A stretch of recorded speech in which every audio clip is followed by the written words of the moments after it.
Hello everyone. तो बेटा acid base और साल्ट की नेक्स्ट क्लास में आप सबका स्वागत है। इसके पहले दो पार्ट अपलोड हो चुके हैं यूट्यूब पर।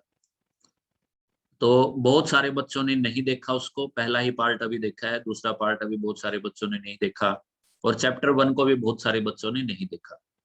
पहली बात तो आप अपने मन से बात निकाल दीजिए कि आपने नहीं देखा तो काम चल गया। आपकी कॉपी मंगवाई जाएगी अभी रोल नंबर वाइज, जैसे स्कूल खुलेंगे। कॉपी में जो जो वीडियो में करवाया गया, जैसे क्वेश्चन करवाए गए वैसे काम कॉपी में नहीं मिला तो आपका रिकॉर्ड बना लिया जाएगा। आप लाइव देखते हैं, क्लास से जुड़ते हैं, वो भी आपका पता चल जाएगा। आप अटेंडेंस दे करके चले जाते हैं, आपने सोचा भाई अटेंडेंस तो हो गई चले जाएं बस, वो सब आपका रिकॉर्ड हम तैयार करें, कितनी वीडियो पर रिटेंशन है कितनी नहीं है सब पता चल रहा है। तो अब हम थर्ड पार्ट करें। कुछ ऐसे बच्चे बहुत सीरियस होकर पढ़ते हैं, सारा काम करते हैं, बहुत अच्छी बात है। तो अब नेक्स्ट पार्ट करते हैं। लास्ट पार्ट में हमने टाइप ऑफ मतलब जो एसिड बेस का जो डिसोसिएशन था वो पढ़ा था आर्नियस के अकॉर्डिंग। आज हम पढ़ेंगे नेक्स्ट कंसेप्ट एसिड बेस का, that is strong. Strong and weak, strong and weak acids and bases, strong and weak acids and basis.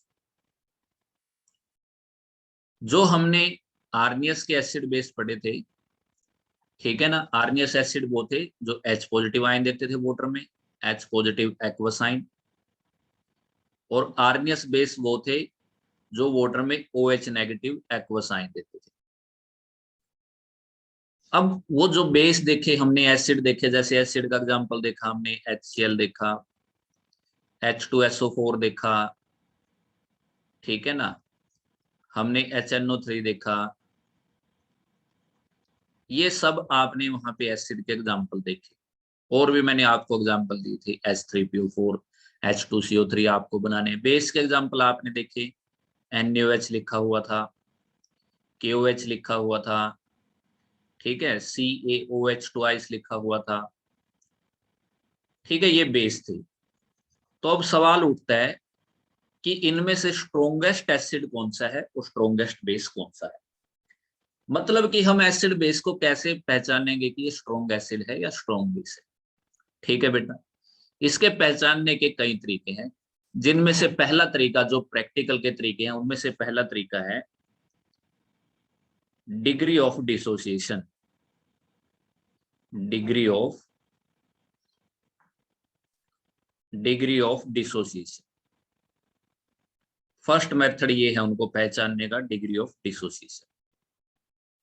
Degree means किस अमाउंट तक या किस हद तक या किस लिमिट तक, किस लिमिट तक कौन डिसोसिएट हो जाए उसको बोलते हैं भाई। ये मतलब जितना जितना ज्यादा डिसोसिएट होगा उतना स्ट्रॉन्ग एसिड होगा, और जितना जल्दी होगा। अब यहाँ पे सब एसिड लिखे हुए हैं। कई बच्चे मुझसे कहते हैं, जैसे मैं पूछता हूँ बेटा स्ट्रॉन्ग एसिड क्या है, वो कंसेप्ट देते हैं सर जिसमें ज्यादा H पॉजिटिव है, जिसमें ज्यादा H है, जिसमें ज्यादा H है वो स्ट्रॉन्ग एसिड है, जिसमें ज्यादा OH है वो स्ट्रॉन्ग बेस है। मैं कहता हूँ ठीक है बेटा, आपने अपना कंसेप्ट बना लिया, उनके अकॉर्डिंग ये स्ट्रॉन्ग एसिड हो गया और उनके अकॉर्डिंग ये स्ट्रॉन्ग बेस हो गया, जबकि ऐसा कोई कंसेप्ट है नहीं। ठीक है ना। डिग्री ऑफ डिसोसिएशन से ही हम पहला कंसेप्ट है बता सकते हैं कोई चीज स्ट्रॉन्ग एसिड है या स्ट्रॉन्ग बेस है, वो डिग्री ऑफ डिसोसिएशन से बताते हैं। डिग्री ऑफ डिसोसिएशन का मतलब क्या है, देखिए समझिए डिग्री ऑफ डिसोसिएशन का मतलब क्या है। डिग्री ऑफ डिसोसिएशन का मतलब समझ लीजिए, मैं साफ कर रहा हूं इसको। डिग्री ऑफ डिसोसिएशन का मतलब आपको मैं समझा रहा हूँ, ठीक है, कि कैसे हम डिग्री ऑफ डिसोसिएशन को देखें।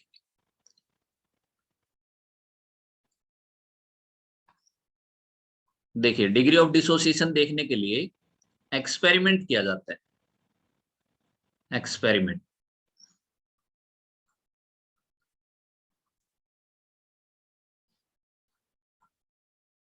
वो एक्सपेरिमेंट से हमको डिग्री ऑफ डिसोसिएशन पता चलती है किसी भी एसिड की और किसी भी बेस की।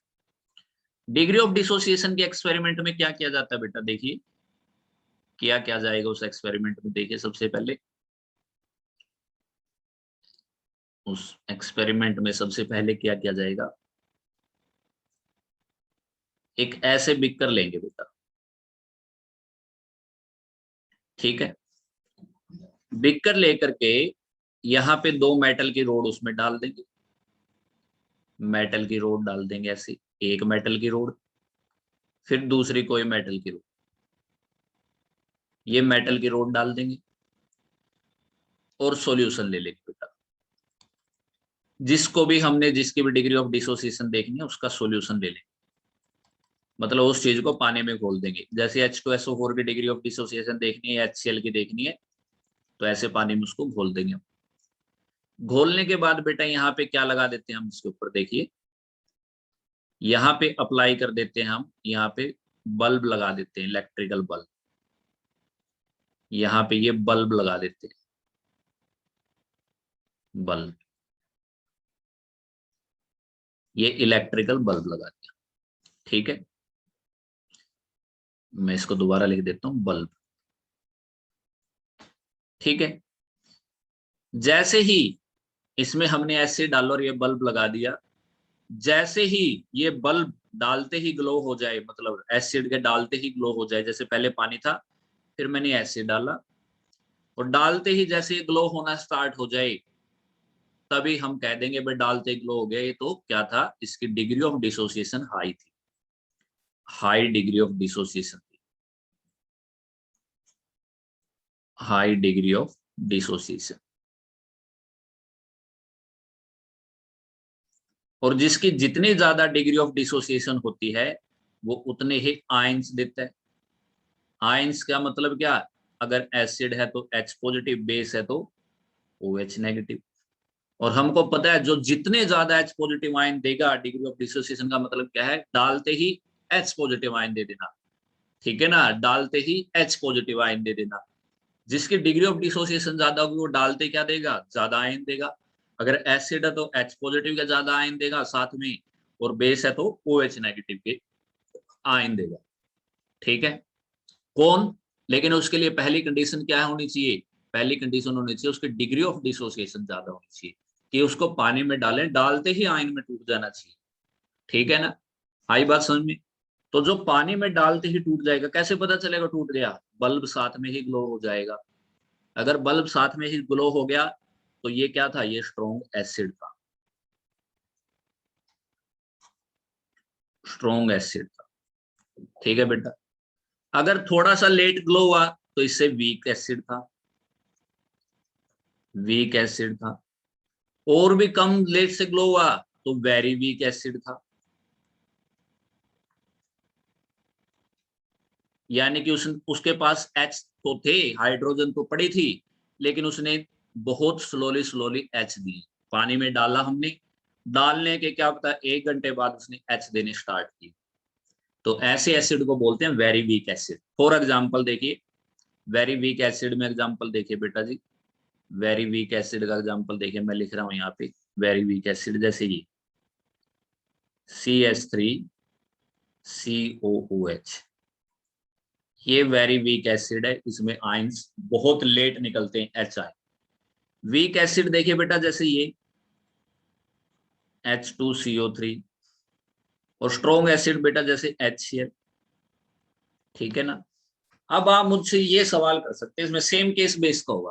पहली बात तो बेस में भी सेम केस होगा, स्ट्रॉन्ग बेस बनेगा, स्ट्रॉन्ग एसिड बनेगा, सॉरी स्ट्रॉन्ग बेस के बाद फिर क्या बनेगा, वीक बेस, फिर वेरी वीक बेस, ठीक है ना। मतलब जो OH आयन पड़े हों लेकिन बहुत कम दे, ठीक है ना। जैसे स्ट्रॉन्ग बेस में एग्जांपल देखिए KOH,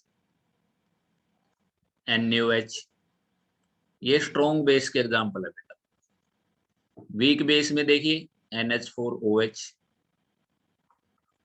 ठीक है ना बेटा, CaOH ट्वाइस। अगर सिर्फ OH आयन से ही बेसिसिटी होती तो देखो उसके पास तो दो दो H पड़े हैं, तो सबसे स्ट्रॉन्गेस्ट बेस हो जाना चाहिए था, लेकिन ऐसा नहीं है। बेसिसिटी एसिडिटी किस पे डिपेंड करती है, कि वो कितना जल्दी पानी में जाने के बाद H पॉजिटिव आयन देता है, OH नेगेटिव आयन देता है। जैसे किसी के पास OH दो पड़े हैं, जैसे ये है मेरे पास CaOH ट्वाइस है बेटा। अब OH तो दो पड़े हैं इसमें, और NaOH में OH क्या पड़ा है, एक। लेकिन ये तो अपना OH डालते ही पानी में दे देता है, इसके पास 2 OH पड़े तो हैं, लेकिन इसको सदियां लग जाती हैं। मतलब कहने का मतलब कि इसको बहुत टाइम्स लग जाता है, बहुत बहुत ज्यादा टाइम लग जाता है इसको NaOH के कंपैरिजन में अपने OH देते हुए। एक OH को देने में CaOH ट्वाइस को NaOH से डबल ट्रिपल टाइम लग जाता है। तो आप मुझसे अब ये सवाल करेंगे, सर फिर हमको तो सबके लिए एक्सपेरिमेंट करके देखना पड़ेगा, ऐसे तो हम कभी जिंदगी में बता ही नहीं पाएंगे, हम तो एक्सपेरिमेंट ही करते रहेंगे। इसीलिए ये एक अच्छा मेथड नहीं है, जबकि हमको एक पूरे के पूरे एसिड बेस का सवाल करना।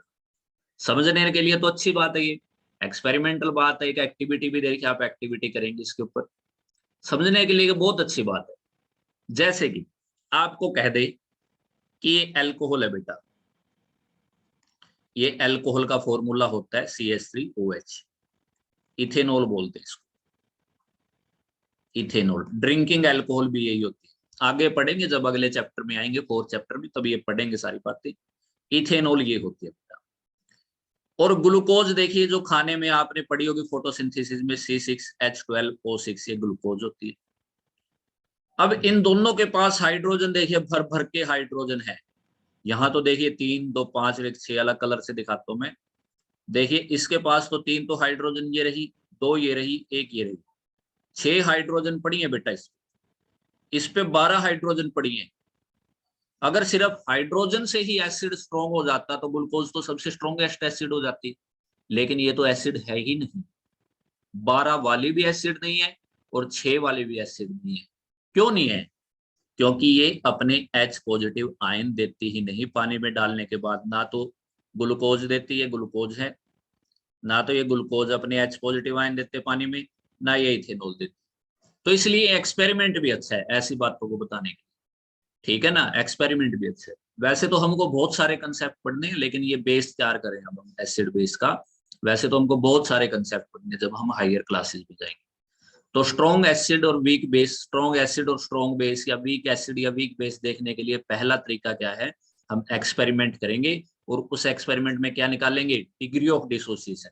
डिग्री ऑफ डिसोसिएशन निकालेंगे। डिग्री ऑफ डिसोसिएशन का मतलब क्या है, पानी में घोलते ही कौन जल्दी H पॉजिटिव या OH नेगेटिव दे देगा, ठीक है। और डिग्री ऑफ डिसोसिएशन को किससे रिप्रेजेंट करते हैं, डिग्री ऑफ डिसोसिएशन को रिप्रेजेंट करते हैं बेटा अल्फा से, अल्फा से, अल्फा से डिग्री ऑफ डिसोसिएशन को रिप्रेजेंट करते हैं, ठीक है बेटा।